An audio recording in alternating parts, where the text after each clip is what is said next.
amazing. Allah is Rahman, Rahim, Ghafoor, Wadood, Tawwab, Ghaffar. These are the qualities of Allah and the names of Allah subhanahu wa ta'ala. Most loving, most kind, most merciful, most beneficent, oft forgiving, the one who loves to forgive.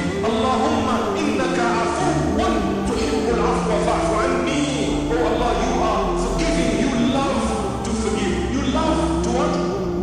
To forgive. You love to forgive. That's a quality of Allah. He loves to what? Remind yourself. Don't lose hope in the mercy of Allah. Allah loves to forgive. Fa'fu anni, so Allah forgive me. Oh Allah, forgive me. Allah's mercy is such that as a human, He knows you will do good deeds and you will do bad deeds. Allah says when your good deeds are more than your